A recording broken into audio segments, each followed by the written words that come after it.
Hello, everyone. My name is Charlotte, and I'm 36 years old. I was once married to Matthew, who is 3 years younger than me. The age difference never bothered either of us, at least, not until recently. I met Matthew at a party hosted by my friend Grace. Grace and Matthew had known each other from the gym. Matthew was incredibly handsome, with a chiseled jawline and a strong build.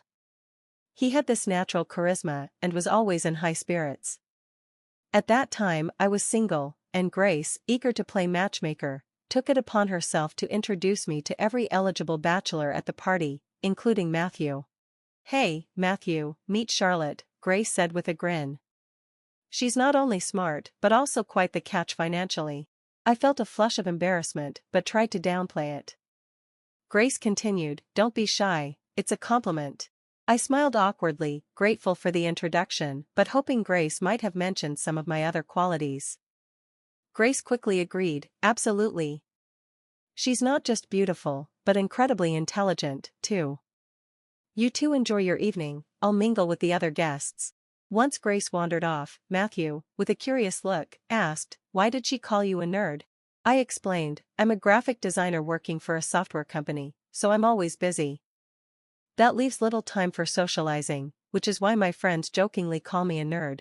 Matthew raised his eyebrows. "That's fascinating. I guess that's why they call you the millionaire nerd, then." We both laughed, and the evening unfolded with easy conversation, and we quickly grew closer. As time passed, Matthew and I spent more time together, dinners, coffees, and chats after he picked me up from work. At the time, he was working as an assistant at a local firm. A few months into dating, Matthew proposed. Though I loved him deeply, I hesitated. I wondered if our relationship was too new, and I worried about the age gap between us. "Matthew, are you sure about this?" I asked. "We've only been together a short time, and you're 3 years younger than me. Are you really serious about us?" He grinned and gently teased, "Charlotte, are you still stuck on that old idea that the husband should be older than the wife?" "It's not just that," I replied, a little defensively. "I just wanted to know if it bothered you." Matthew reassured me with a light laugh, "Chill, Charlotte. You're a modern woman. These old notions don't matter anymore." His confidence in our future together slowly eased my worries. I agreed, and soon after, we met each other's families to share our decision. While my father, Peter, had no reservations and seemed genuinely happy about the wedding, my mother pulled me aside for a private conversation.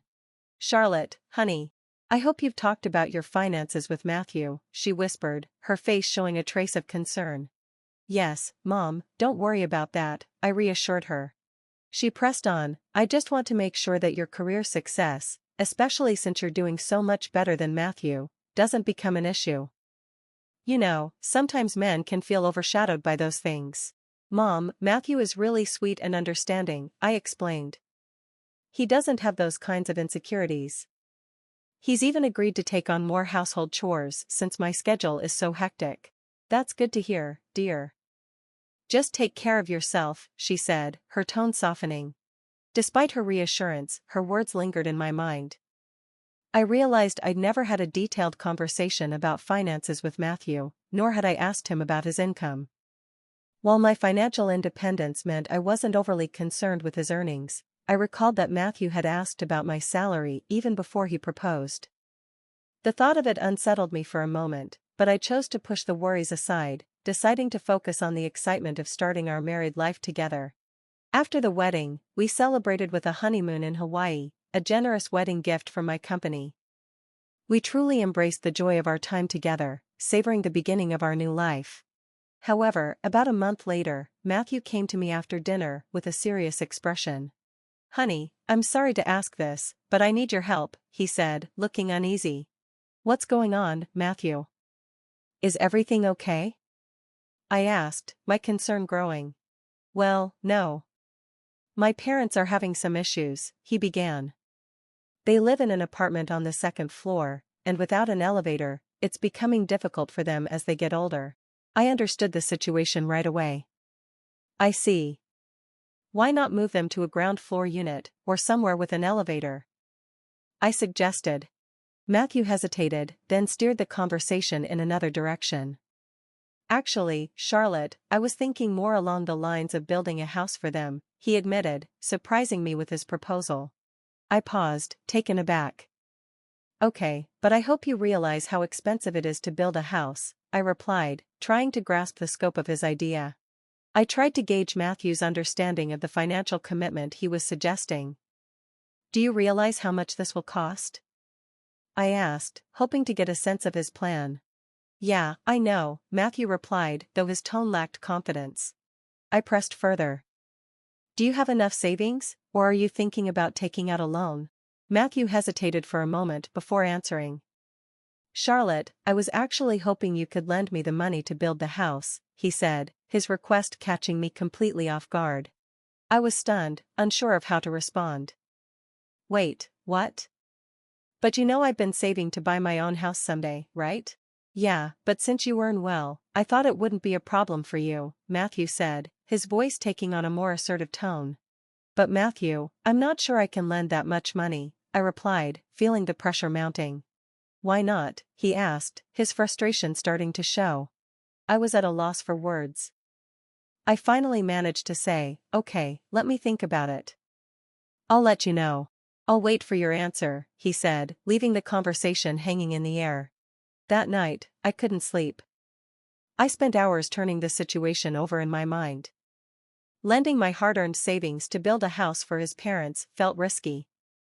My money was meant for my own future security, including buying a home and saving for retirement.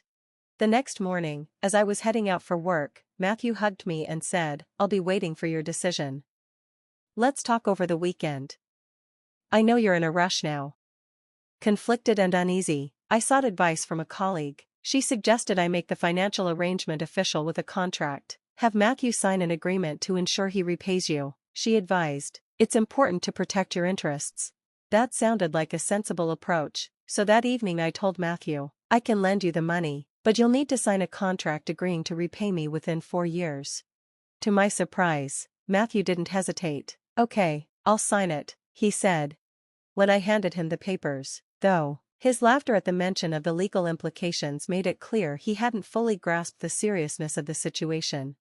I'm serious, Matthew, I said, holding his gaze until he realized I wasn't joking. Here are the papers. He sighed, rolled his eyes, and with a smirk, said, Fine, I'll sign. And he did.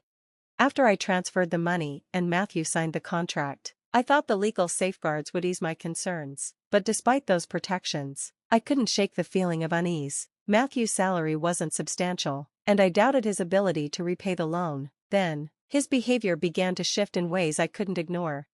Since taking the loan, Matthew became increasingly distant and his actions more peculiar. He started coming home late, often too exhausted to help around the house. Whenever I voiced my frustrations, he brushed them off, claiming his job was overwhelming. My feelings for him began to fade as he grew more detached, spending most weekends overseeing the construction of his parents' new home and, at times, not coming home at all. Instead, he opted to stay at his parents' place, further deepening the rift between us. The situation was taking its toll on me. I could no longer ignore the growing distance between us, and I decided it was time to confront Matthew. Matthew, do you realize how distant you've become? It feels like you're taking advantage of living here without contributing anything, I said, frustration bubbling to the surface. His response was sharp and dismissive. What do you mean? How dare you accuse me like that? You knew my financial situation when we married. You chose this. I was stunned by his audacity. Excuse me, I'm not trying to start an argument, but how can you be so indifferent? I'm even more upset about this housewarming party at your parents' new place tomorrow. A party for the house I funded, which you never even told me was finished. Matthew almost scoffed. Oh, my bad, I must have forgotten. Please, be our guest, he said nonchalantly, then left the house humming, as if utterly unbothered by the gravity of our conversation. Fuming with anger, I wanted to lash out, to break something, but I managed to hold myself together. An hour later, I received a call from my mother-in-law. Hello, just calling to let you know we're having a housewarming party at the new house tomorrow, she said casually. I hung up without saying another word. I was certain that Matthew had prompted her to invite me, not out of genuine desire, but simply as an afterthought. His indifference, paired with the casual invitation from his mother, left me deeply hurt and questioning the very foundation of our relationship. I had always been wary of Matthew's relationship with his mother, especially given her cold demeanor toward me from our first meeting, which had only worsened after our wedding. Despite this, I didn't want to create more tension between us. I worried that if I skipped the event, Matthew and his mother would use it against me, accusing me of being envious of their new home. Reluctantly, I decided to go. I decided to attend the housewarming, determined to maintain a composed, if somewhat forced, demeanor. As I arrived at the newly built house, I couldn't help but notice the entrance, beautifully adorned with floral decorations. Matthew and his mother were greeting guests warmly. When my mother-in-law saw me, her reaction was far from enthusiastic. "Oh, you came. I thought you wouldn't bother," she remarked with a hint of surprise. "Why would you think that?" Matthew chimed in, before ushering me inside. Inside, I was met more warmly by my father-in-law, who was sitting alone. His genuine smile and the sincere gratitude he expressed for my financial help were the only moments of comfort in an otherwise uncomfortable evening. It was painfully clear that neither Matthew nor his mother had acknowledged my contribution to their new home. Throughout the evening, I felt more and more isolated. Matthew and his mother barely interacted with me, leaving me to engage in half-hearted conversations with distant relatives. I found myself counting down the moments until I could leave what was rapidly becoming a toxic atmosphere. After most of the guests had departed, I approached my father-in-law to say goodbye. "Take care of yourself," I said kindly. Just then, my mother-in-law interjected sharply, "You don't need to worry about my husband. Focus on your husband instead of neglecting him." Confused and upset, I responded, "What do you mean? I've never neglected Matthew. He volunteered to help with chores because I work full-time, too." Her accusations grew harsher. "You've been a terrible wife, forcing my son to do all the work around the house. And how could you coerce him into signing that financial agreement? You've been nothing but cruel to him." "I haven't forced Matthew into anything. The agreement was mutual, to ensure financial security. How can you say I've abused or tortured him?" I replied, shocked by her words. At that moment, my father-in-law stood up for me. "Marilyn, stop. Why are you attacking her instead of appreciating what she's done for us?"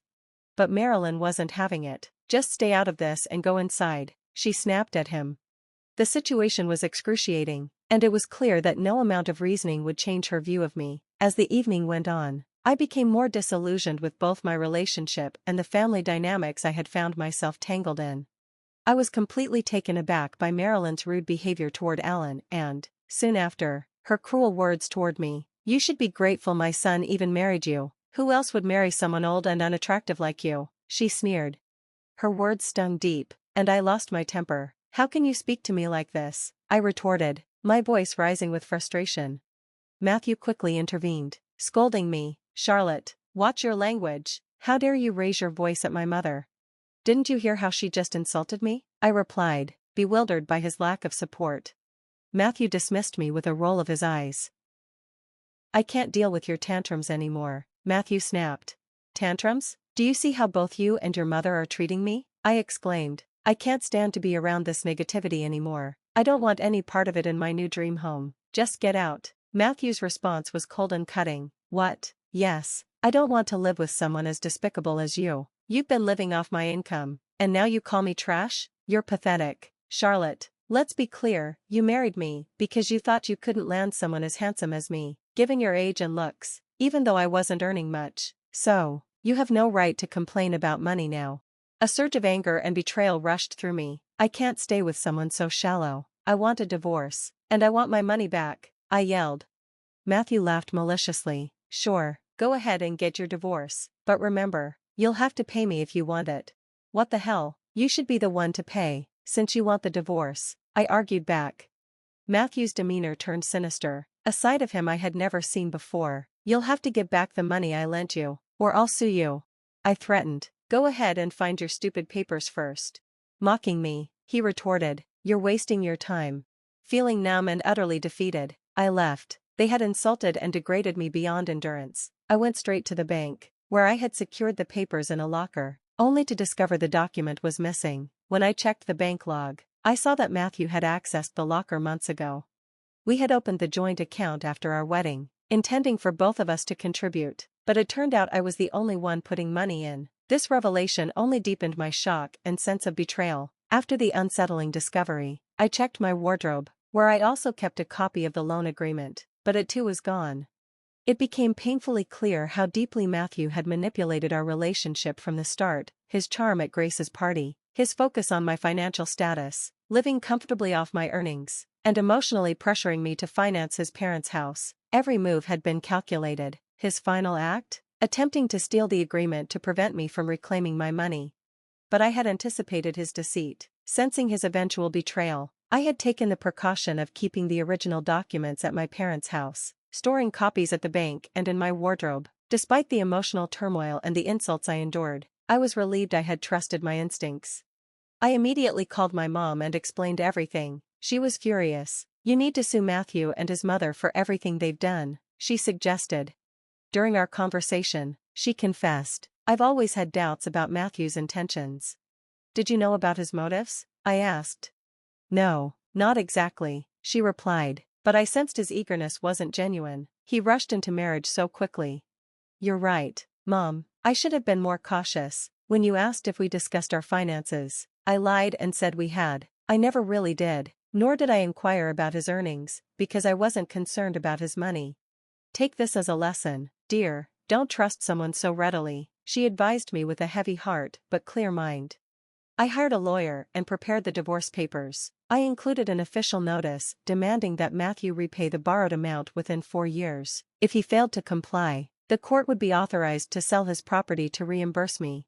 When Matthew and his mother received the divorce papers and repayment notice, they were caught off guard. Suddenly, they were the ones feeling desperate, trying to reach out to me, but I was resolute in my decision to protect myself from further deceit. I ignored all their attempts to contact me, blocking their numbers.